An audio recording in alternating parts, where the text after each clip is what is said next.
एक घर जहां रोज की तरह उस दिन भी चूल्हा जला था, रोटियां बनी थी और सब कुछ बिल्कुल आम लग रहा था। लेकिन उसी आम दिन के अंदर एक असामान्य मौत छुपी हुई थी।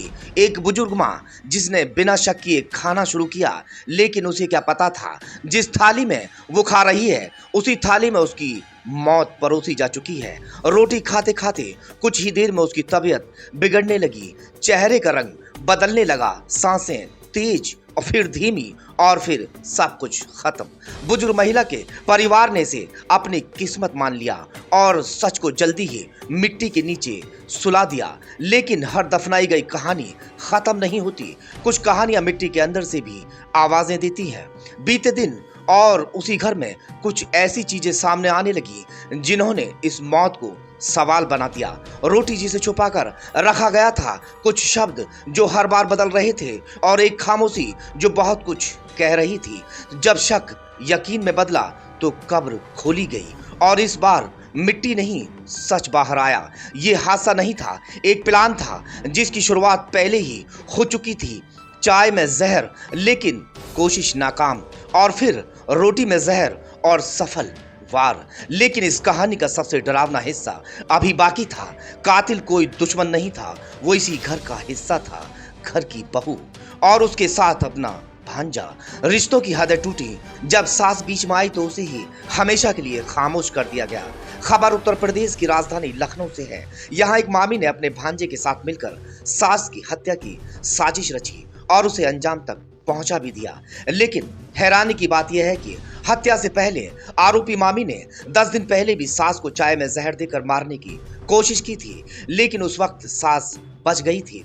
परिवार ने शुरुआत में बुजुर्ग महिला की मौत को सामान्य मानते हुए शव को दफना दिया, लेकिन बाद में शक गहराया तो मामला खुलकर सामने आया। पुलिस ने शव को कब्र से निकलवाकर पोस्टमार्टम के लिए भेजा है और अब आरोपी मामी को गिरफ्तार कर लिया गया है, जबकि उसका प्रेमी भांजा फरार है। मृतका के बेटे मनोज रावत ने बताया कि 5 अप्रैल को उनकी मां शांति देवी को रोटी कड़वी लग रही थी।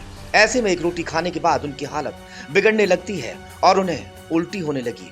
हालत गंभीर होने पर उन्हें स्थानीय डॉक्टर और फिर अस्पताल ले जाया गया, जहां उनकी मौत हो जाती है। घटना के बाद जब घर में रोटी को लेकर चर्चा हुई तो आरोपी शालिनी बार बार अपने बयान बदल रही थी। बाद में घर में ही पन्नी में लिपटी संदिग्ध रोटी मिलने पर शक और गहरा गया, जिसके बाद पंचायत बुलाई गई तो एक रिश्तेदार ने खुलासा किया कि शालिनी ने पहले भी कीटनाशक मंगवाया था। सख्ती से पूछताछ की गई। शालिनी ने अपना जुर्म कबूल कर लिया। उसने बताया कि चाय में जहर भी मिलाया गया था, लेकिन सास ने उसे फेंक दिया था। इसके बाद दूसरी बार पाउडर जहर रोटी में मिलाकर खिला दिया गया, जिससे उसकी मौत हो गई। शालिनी ने यह भी स्वीकार किया कि उसने यह सब अपने भांजे करण के कहने पर किया। जांच में सामने आया कि करण कुछ समय पहले इराक से लौट कर आया था, जिसके बाद मामी और भांजे के बीच नजदीकियां बढ़ गईं। जब सास ने इस रिश्ते का विरोध किया तो दोनों ने मिलकर उसे रास्ते से हटाने की साजिश रच डाली।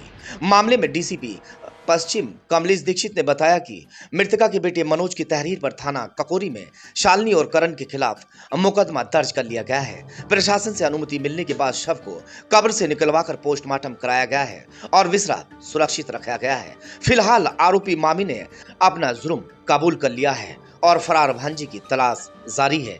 डीसीपी का दावा है कि जल्द ही भांजू को भी गिरफ्तार कर लिया जाएगा।